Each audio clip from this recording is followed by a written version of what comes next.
Oi galerinha, tudo bem? Hoje vamos falar sobre as eleições nos Estados Unidos da América, a democracia mais tradicional do mundo. Quando eu estou falando de eleição, você até pode pensar, mas eleição é tudo igual, eu voto no candidato A, B ou C, aquele candidato que tiver a maior quantidade de votos, ele é o meu representante do meu município, do meu estado, do meu país, mas nem sempre. As eleições podem ser totalmente diferentes de uma região, de um país para outro. As eleições presidenciais nos Estados Unidos da América é totalmente diferente das eleições aqui no Brasil. Mas antes de falarmos dessas diferenças, vamos para as semelhanças, beleza? Primeira grande semelhança é que, como nos Estados Unidos, aqui no Brasil as eleições ocorrem a cada 4 anos. A última do Brasil foi em 2018, a próxima 2022.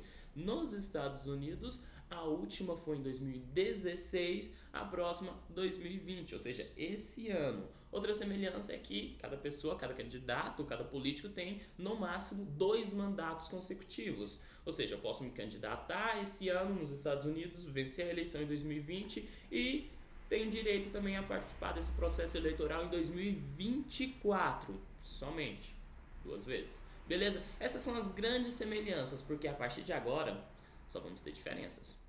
Galerinha, a primeira diferença começa que nos Estados Unidos o voto é facultativo, enquanto no Brasil o voto é obrigatório. Ou seja, nos Estados Unidos você vai votar se você quiser participar daquele pleito eleitoral, daquele processo democrático. Caso você não queira, sem problema. Enquanto no Brasil, se você não participar, se você não for votar, você vai pagar uma multa e ter pendências federais. Então essa seria a primeira diferença. Mas a grande diferença, a maior diferença é que as eleições no Brasil são eleições diretas, enquanto nos Estados Unidos são eleições indiretas.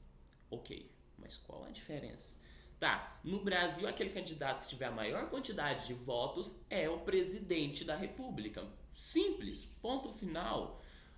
Se no ano de 2022, a próxima eleição presidencial, eu, William Tavares, me candidatar e receber a maior quantidade de votos, eu sou o presidente. Porque é uma eleição direta. Nos Estados Unidos é uma eleição indireta. Lá o que importa não é necessariamente a quantidade de votos popular, ou seja, o voto popular, mas sim a quantidade de delegados que cada candidato terá. Delegados seriam aqueles representantes de cada estado.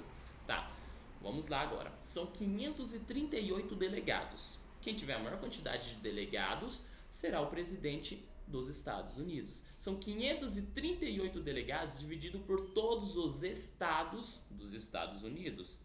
Cada estado que tiver com a maior população, aquele estado que tem a maior população, terá a maior quantidade de delegados. Califórnia tem 55 delegados. Texas, 38. Nova York e Flórida, 29 delegados cada. Ou seja, eu vou dividir esses 538 delegados pela quantidade de população, de forma proporcional a cada região.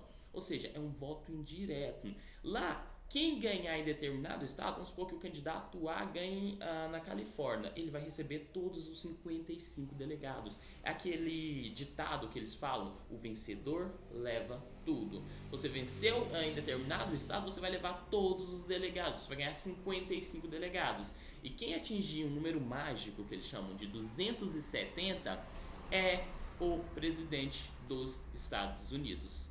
Então, enquanto aqui no Brasil é um voto direto, quem receber a maior quantidade de votos é o presidente, lá é um voto indireto. O que me importa são os delegados. Quem receber aquele candidato que recebe 270 delegados no mínimo, ele é o presidente dos Estados Unidos. E esses delegados, como já falamos, esses 538 delegados, são divididos por estados. Vamos colocar aqui no Brasil. Se fosse no Brasil, o maior colégio eleitoral do Brasil é São Paulo, depois Minas, Rio e Bahia. Então significa que a maior quantidade de delegados nessa distribuição, se fosse feita no Brasil, estaria em São Paulo, depois Minas, Rio e Bahia.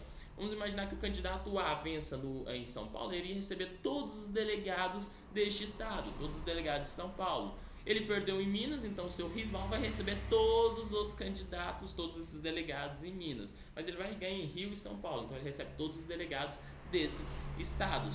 Então, nos Estados Unidos pode ocorrer algo mágico. Um presidente ele pode ganhar no voto popular e perder a eleição.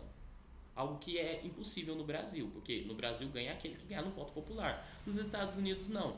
Já 5 presidentes dos Estados Unidos foram eleitos sem ter a maioria da população apoiando.